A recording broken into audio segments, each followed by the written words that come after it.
Bonjour et bienvenue sur la chaîne Swift Rally. Sur cette chaîne, il y aura exclusivement des vidéos de rallye, son histoire, ses éléments marquants, ses pilotes de légende, mais également ses anecdotes. Mais avant toute chose, qu'est-ce qu'est le rallye? Le rallye est une discipline de sport automobile. Initialement créée pour promouvoir une ville, une région ou un pays, la discipline a beaucoup évolué pour devenir une course de vitesse. Le championnat du monde des constructeurs a été créé en 1973 et le championnat pilote en 1979. Les rallyes modernes se pratiquent sur des routes fermées à la circulation. Chacune des épreuves est divisée en secteurs chronométrés appelés spéciales. Ces spéciales sont parcourues sur tout type de terrain, terre, neige, asphalte, et peuvent même être parcourues de nuit. Pour cela, les voitures sont équipées de phares additionnels. Un rallye est composé de plusieurs spéciales. Il existe des parties non chronométrées qui sont appelées étapes de liaison. L'étape de liaison est sur route ouverte, les concurrents doivent respecter les limitations de vitesse. Les étapes de liaison servent à aller vers la prochaine spéciale, à l'assistance ou au parc fermé. En moyenne, lors d'une manche bouleversée, les concurrents participent entre 15 à 25 spéciales. Il existe plusieurs niveaux en rallye, régional, national, européen, international, chacune ayant leur spécificité. Les véhicules utilisés sont généralement des voitures de production, en l'occurrence des modèles de série modifiés suivant le règlement.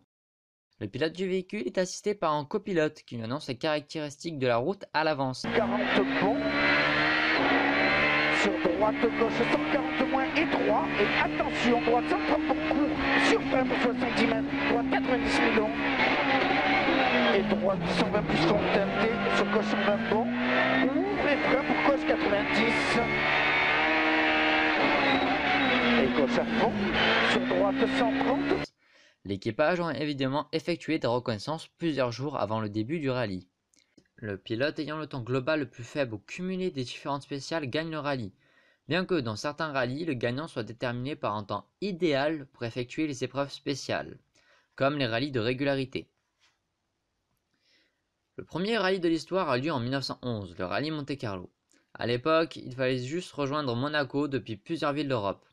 Ce n'était pas un rallye de vitesse, mais plus un rallye de régularité, voire une balade pour promouvoir le rocher de Monaco. Toutefois, il existe des épreuves plus vieilles que le Monte-Carlo. En 1911, c'est seulement la première fois que l'on utilise le terme rallye.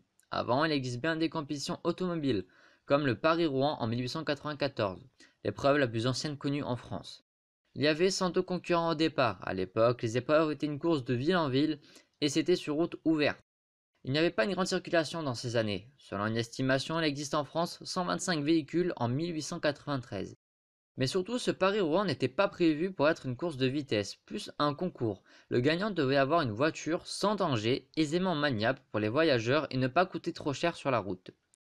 Devant l'enthousiasme du public, les courses ont commencé à se développer petit à petit. Paris-Bordeaux-Paris en 1895 gagné par Paul Coquelin sur une Peugeot. Mais il n'est pas le premier à être arrivé. Le premier fut Émile Levasseur, qui hérita de la deuxième place, car sa voiture était équipée de 2 places et la première place était réservée aux voitures à 4 places. Levasseur avait accompli le parcours de 1170 km à une vitesse moyenne de 24,6 km/h. Oui, c'est très lent.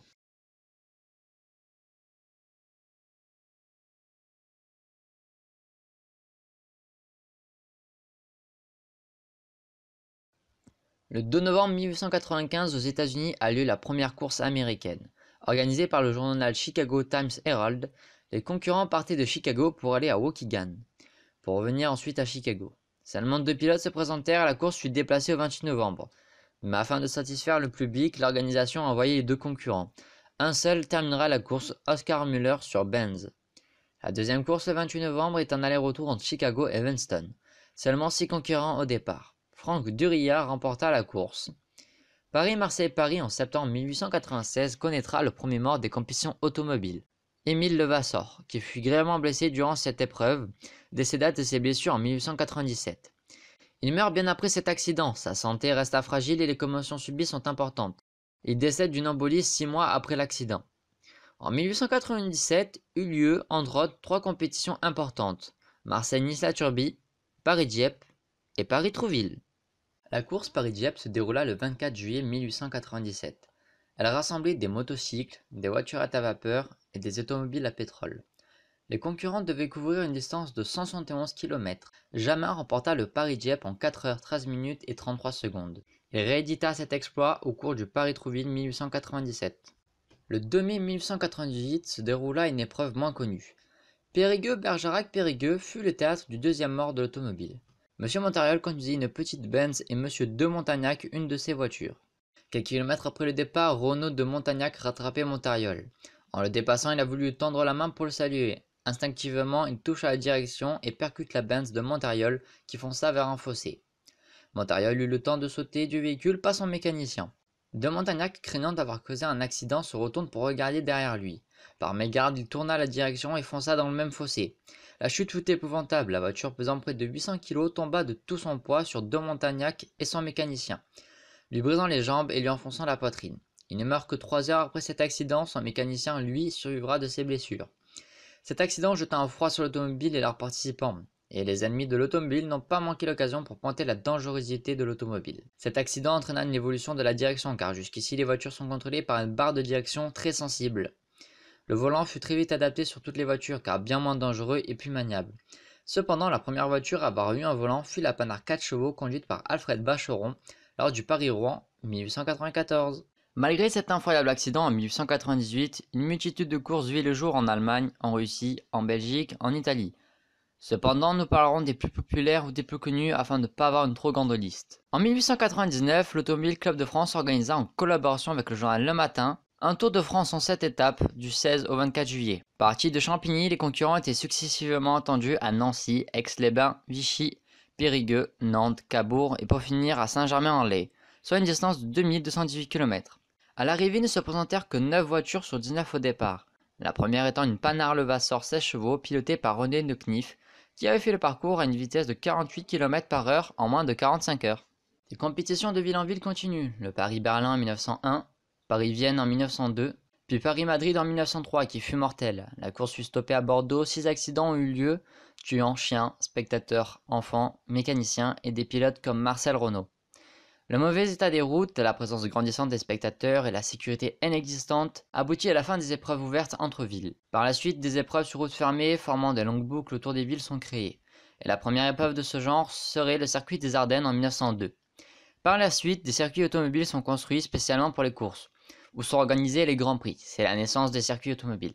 D'ailleurs, l'Automobile Club de France avait joué un grand rôle dans ces organisations qui passionnèrent très vite un public tout acquis à la vitesse et au risque. Les courses sur circuit permettant progressivement la mise en place d'entrées payantes pour les spectateurs, les courses sur circuit deviennent de plus en plus populaires et de nombreux circuits sont créés. Les constructeurs voient un intérêt promotionnel. Pour l'anecdote, la première fois que le terme Grand Prix était utilisé pour des compétitions automobiles, c'était au Grand Prix de Pau en 1900.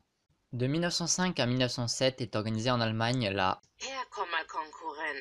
une course de 6 étapes. Toujours de 1905 à 1907 a lieu la Coupe Rocher-Schneider sur route fermée.